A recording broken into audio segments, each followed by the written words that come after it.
अपने जन के कारण श्री श्याम भय रघुनाथ। उसी समय राम जी के रूप। तो प्रीति की अनन्यता और तत्व की अनन्यता में अंतर है। तत्व में वही है सब, लेकिन प्रेम में जिस रूप में हम प्यार करें उसी रूप में संपूर्ण प्यार करें।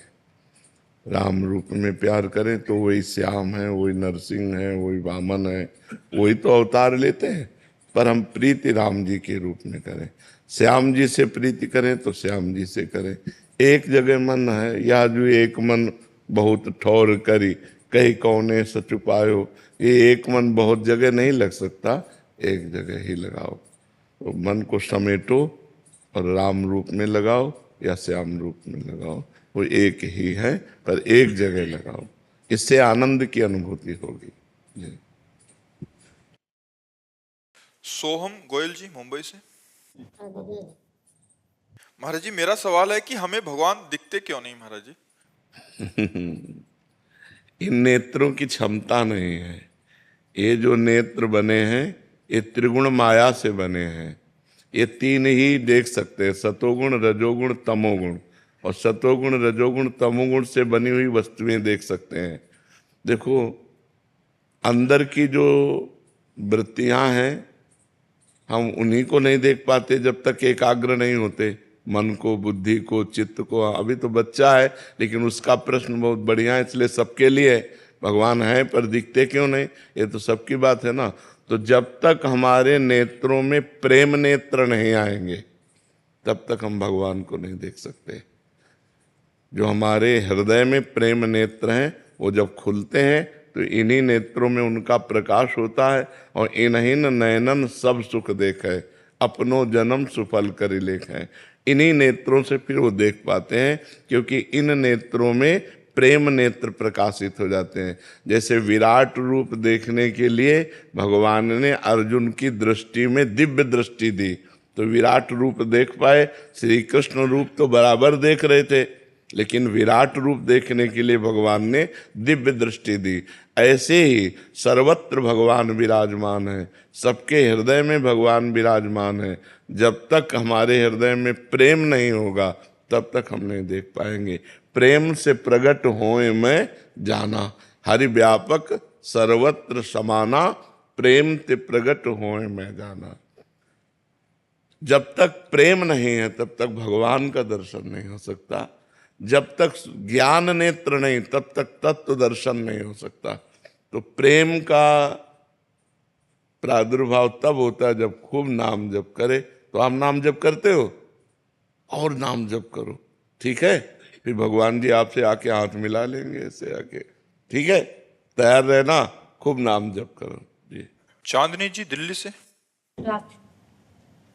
महाराज जी हमारे पिछले कर्म हमारे वर्तमान और भविष्य को कैसे प्रभावित करते हैं? क्या पिछले अच्छे कर्म वर्तमान में कुछ हमें अच्छा देके जाते हैं? हाँ, या वर्तमान में क्यों हो अच्छा कर्म? वर्तमान का अच्छा कर्म तत्काल तो शांति देगा, लेकिन परिणाम आगे देगा। तत्काल फल नहीं मिलता है। नहीं तो अच्छे कर्म करने वाले दुखी देखे जाते हैं, बुरे कर्म करने वाले कहीं कहीं सुखी देखे जाते हैं। तो वर्तमान में वो बुरा कर रहा है तो उसका परिणाम भविष्य बुरा होगा। वर्तमान में भला कर रहा है तो उसका परिणाम भविष्य अच्छा होगा। वो हो सकता है अगले जन्म में मिले, लेकिन अभी वर्तमान में जो हमें भोगने को मिलेगा वो पूर्व कर्म का मिलेगा। हम बुरा करें या भला करें उसका कोई परिणाम अभी नहीं मिलेगा, अभी हमें पूर्व का मिलेगा। अब उसका परिणाम ये मिलेगा, अच्छा करेंगे तो अभी हृदय में शीतलता होगी, बुरा करेंगे तो हृदय हमारा जलेगा, लेकिन कर्म का परिणाम आगे प्राप्त होगा। हमारा शरीर जब रचा गया तो दो कर्मों से रचा गया, पाप और पुण्य। तो पूरे जीवन भर उस रचना का भोग हमें भोगना पड़ेगा। जो विधना ने लिख दिया, छठी राव के अंक, राय घटे न तिल बढ़े, रहु रे जीव निसंग। पूरे जीवन में सुख दुख का चक्र आता रहेगा। आपके आज के करने से उस पर कोई फर्क नहीं पड़ने वाला। हाँ, एक फर्क पड़ जाएगा, भजन से।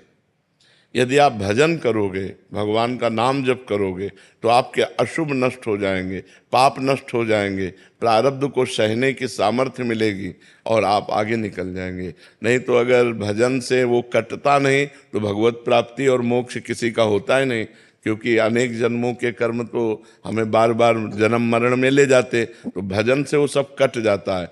एक साधन केवल है नाम जप, भजन। जितना भजन करोगे उतना बुरे प्रारब्ध को वो दबाएगा, अच्छे प्रारब्ध को उभारेगा और आपके दोनों को नष्ट करके भगवत प्राप्ति करा देगा। मुकेश जी दिल्ली से। राधे राधे महाराज जी। महाराज जी, जीवन में बहुत कुछ तो ज्ञात नहीं है, जितना भी अल्प सामर्थ्य युक्त साधन करने से बदलाव और प्रकाश ना आए तो क्या करें जिससे उत्साह और प्रकाश आनंद आए? उसी साधन को और बढ़ाता जाए। जो साधन पकड़े, पर वो साधन शास्त्र सम्मत होना चाहिए, संतों द्वारा सेवित होना चाहिए, मनमानी नहीं होना चाहिए, नहीं तो उस पर विश्वास नहीं है। जैसे गुरु परंपरा युक्त सिद्ध मंत्र होना चाहिए, गुरु परंपरा युक्त साधना होनी चाहिए। तो वो जब हम साधना करें तो हमें कोई अनुभव ना हो तो भी हमें करते रहना चाहिए। जैसे हम कई दिन के भूखे हैं और हम एक कवल खाएं तो कुछ अनुभव नहीं होता, 2-4 कवल खाएं तो अनुभव नहीं होता। जब आधा पेट हो जाता है तब स्वाद आता है भोजन में, नहीं आधा पेट तो भरना ही होता है जल्दी जल्दी। ऐसे ही हम अनंत जन्मों में दुष्कर्म हुए हैं, अनंत जन्मों में पाप हुए हैं, तो हमारा जो साधन है पहले उस पाप कर्म को नष्ट करेगा, तब आनंद आएगा। जब वो पाप कर्म नष्ट होगा और जहाँ आनंद आया, अब आनंद बढ़ता ही चला जाएगा, वो क्षीण नहीं होगा। ये हो सकता है 10 वर्ष साधना करने पर नष्ट हो सकता है 10 महीने में नष्ट हो जाए। अब आपकी साधन पद्धति कितनी जोर की है, उतने जोर का वो आक्रमण करेगा, आपके पूर्व पापों पर आक्रमण करके जब उसको विध्वंस कर देगा आपका भजन, तब आपके अंदर आनंद की अनुभूति होगी। नहीं तो 10वें वर्ष साधना करने पर हृदय जलता है, काम क्रोध आते रहते हैं, बड़ा विघ्न दिखाई देता है, वो सब कूड़ा करकट साफ कर रहा है। साधन कभी व्यर्थ नहीं जाता, क्योंकि अविनाशी का जो साधन है वो अविनाशी होता है, तो वो उसका विनाश करेगा ही करेगा। हमें धैर्यपूर्वक अपने साधन में लगे रहना चाहिए और साधन को बढ़ाते रहना चाहिए, पर साधन के विघ्नों से दूर रहे, साधन को छोड़े ना, साधन में आस्था कम न होने पावे और अन्य आचरण पाप के न बनने पावे, तो काफ़ी समय में आपको अनुभव हो जाएगा कि हमारा साधन सफल हुआ। पर साधन छोड़े ना, चाहे सफलता लगे या ना लगे, वो काम कर रहा है। जैसे हम कई दिनों के भूखे थोड़ा भोजन पाए तो हमको ऐसा नहीं लगता कि भोजन जाके कुछ कर रहा है, लेकिन वो तृप्ति कर रहा है, वो भोजन तृप्ति कर रहा है। आप पाते रहिए, थोड़ी देर में आपको लगने लगेगा कि हमारी तृप्ति हो गई। ऐसे ही भजन आपका काम कर रहा है, लेकिन समय व्यतीत होने दीजिए और भजन बढ़े, तब वो आपको अनुभव में आएगा कि वो सब पापों का नाश करके हृदय को शीतल करके आपका परम मंगल कर रहा है। श्री हरिवंश महाराज जी, आपके चरणों में कोटि कोटि प्रणाम। महाराज जी, आपकी कृपा से आपके बताए हुए मार्ग पर चलने की कोशिश कर रहा हूँ, लेकिन महाराज जी कोई भी संकल्प 15 से 20 दिन से ज्यादा उसका पालन नहीं कर पाता। उसका कारण है ब्रह्मचर्य की हीनता। आगे वही लिखा कि मतलब बार बार गिरा देती है ये काम वासना। तो महाराज जी जीवन मतलब मेन पॉइंट जो है वो ब्रह्मचर्य खंडन है। अगर थोड़ा ब्रह्मचर्य पर ध्यान दे दीजिए तो दिनचर्या ठीक हो जाएगी। ब्रह्मचर्यहीन पुरुष की कभी एक दिनचर्या नहीं चल सकती, ये पक्का नियम है। और ब्रह्मचारी की दिनचर्या में कभी फर्क नहीं पड़ सकता। इसलिए कोशिश करो नाम जप करते हुए, पवित्र आहार अल्पाहार लेते हुए, कुसंग का त्याग करते हुए, मोबाइल से या व्यक्ति से कुसंग न होने पावे, शास्त्र विरुद्ध संग न होने पावे और अपने हाथ से कोई ऐसे आचरण न करे, तो फिर ब्रह्मचर्य का पोषण जरूरी है। परमार्थ में चलने के लिए ब्रह्मचर्य अति आवश्यक है। यदि चाहे वो गृहस्थ ही क्यों ना हो, तो गृहस्थ का मतलब थोड़ी कि रोज व्यभिचार करो, नहीं, एक उसमें भी मर्यादा है।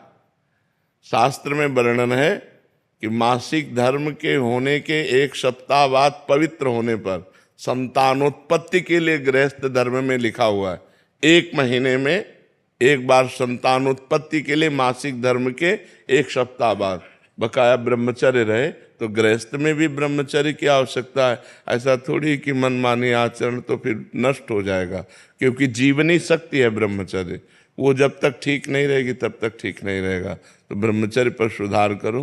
क्यों भाई? हाँ, मतलब कोशिश पूरी करते हैं महाराज जी, लेकिन 10 दिन एकदम अच्छे से रहेंगे। हाँ। फिर कभी कभी ऐसा हो जाता है कि एक बार गलती हो जाती है तो पूरा चीज हाँ, हो जाता है, हो जाए, वो मन खिन्न हो जाएगा, मन हार जाएगा, फिर उत्साह नहीं रह जाता। वो आपका ही नहीं, सबका होता है। तो जो हमारे उत्साह को नष्ट करे, भगवत प्राप्ति के मार्ग में उत्साहहीनता पैदा कर दे, उसके प्रति तो बुरा भाव आना चाहिए ना। धिक्कार है हमारे जीवन को, जो मैं ऐसे गिर जाता हूँ, अब नहीं गिरूंगा, फिर चलो, फिर अगर गिर जाओ तो फिर अंदर से क्लेशित हो, फिर तो एक दिन आप ऐसा आएगा क्रॉस कर जाओगे। और अगर आप हार गए तो फिर परमार्थ से भ्रष्ट कर देगा। जब हमसे गलती हो जाती है तो सीधा हमारे परमार्थ पे अटैक होता है।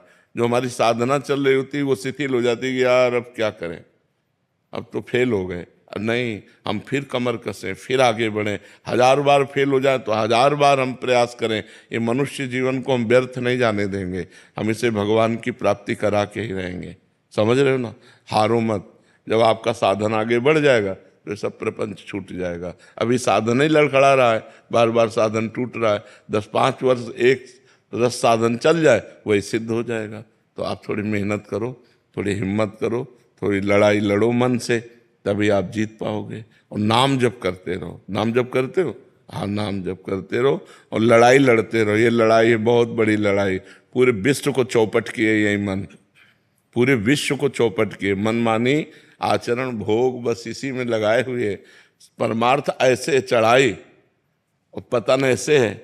तो चाहे जैसे जल को छोड़ो तो नीचे की तरफ सद से चला जाएगा, लेकिन ऊपर की तरफ चढ़ाना है तो यंत्र की जरूरत पड़ेगी।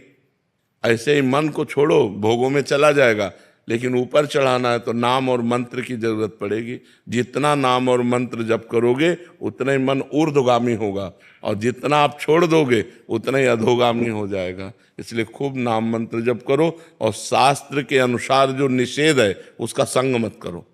पराई बहन बेटी का संग मत करो, मोबाइल से गंदी बातें मत देखो, गंदे लोगों का संग मत करो, गंदे विचारों को अंदर जब आए तो उनको काटो नाम जप के द्वारा, कोई गंदी क्रिया ना होने पावे, तब जाकर हम आगे परमार्थ में बढ़ते हैं। महाराज जी नाम जप करते करते कब नाम छूट जाता है और कब गलत चीज में लग जाते हैं महाराज जी, इसका पता नहीं। हाँ, एकाग्रता भी समझ नहीं पाई ना, नहीं तो 1 सेकंड की भी हरकत को पता चल जाता है मन की।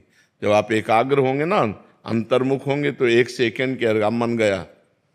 अभी प्रमाद स्थिति है, इसलिए अभी मलिनता है, इसलिए पकड़ नहीं पाते हो, और नाम बढ़ाओ। फिर भी अपने को सौभाग्यशाली मानते हैं कि आपका सानिध्य प्राप्त हुआ, नहीं तो पूर्व कर्म तो बिल्कुल, मतलब कब के खत्म हो चुके होते महाराज। हाँ बिल्कुल। नहीं, आप हिम्मत करके चलो, जीतना है, हारना नहीं। ठीक है, आप हिम्मत करके चलो। तेरा सिंगला जी। महाराज जी, मैं जानना चाहती हूँ कि मैंने आपको हमेशा पीले वस्त्रों में ही देखा है महाराज जी, इसका क्या रहस्य है? हमारे प्रभु पीतांबर धारण करते हैं। श्री कृष्ण पीतांबर धारण, ऊपर पीतांबर धारण करते हैं ना। और हमारी प्रियाजू का भी रंग पीता अरुण अक्षयमानंत तडिल्लताभ, हम पीत और अरुणिमा लिए हुए कंचन वर्ण की हैं। तो उन्हीं के प्रिया और प्रीतम के हम उपासक हैं, और हमारे गुरु ने हमको पीला वस्त्र ही दिया। तो सब जितने हैं सब पीले ही धारण करते हैं। को जिज्ञासा हुई कि भगवा पहनते हैं साधु संत लाल हाँ, वो सन्यासी होते हैं। हम वैष्णव हैं, और वैष्णव में प्रिया प्रीतम की उपासना है, तो प्रीतम का पीतांबर और प्रियाजू का रंग दोनों मिला करके पीत वर्ण, ऐसे हम नीचे मार्किन पहनते हैं, ऊपर बनियाइन, और बस पीला, बस ये सबकी पोशाक होगी। राधा रानी जी को पीला रंग पसंद है क्या, जो महाराज जी पीला रंग पहनते हैं? हाँ, राधा रानी को पसंद, क्योंकि उनके प्रीतम पीतांबर धारण करते हैं। और राधा रानी का स्वयं का जो स्वरूप है, पीत और अरुणिमा मिले, पीता अरुण अक्षय अनंत तडिल्लता भाम, अनंत बिजलियों की सी कांति प्यारी जू सुंदर है। तो अपने प्यारे जू और प्यारी जू की कांति के भाव से हम इसे धारण करते हैं। हरिशंकर यादव जी। राधे राधे महाराज जी। महाराज जी, मैं अपनी कार या ऑफिस में राधे राधे का भजन सुनता रहता हूँ, कार्य भी करता रहता हूँ। ये करने से उतना ही फल मिलेगा जितना मैं राधे राधे एकांत में जपता हूँ? और बिल्कुल बिल्कुल, क्योंकि श्रवणेंद्रिय में पड़ रहा, तो हमारे दिमाग में तो जाहिर है ना कि राधा राधा हो रहा है, तो दिमाग तो चल ही रहा है ना। वहाँ जहाँ हमारे कान जाते हैं वहाँ हमारा दिमाग जाता है, हमारी इंद्रियों के साथ मन भी जाता है, बुद्धि भी जाता है, इसलिए मंगल है। श्रवण तो हो रहा है ना, श्रवणम कीर्तनम स्मरणम, श्रवण करना, कीर्तन करना, स्मरण करना, तीनों का बराबर फल है। स्मरण अंदर श्रवण बाहर से हो रहा है, कीर्तन मुख से करते हैं, तो कीर्तन करना है तो वही फल है, श्रवण करना है तो वही फल है,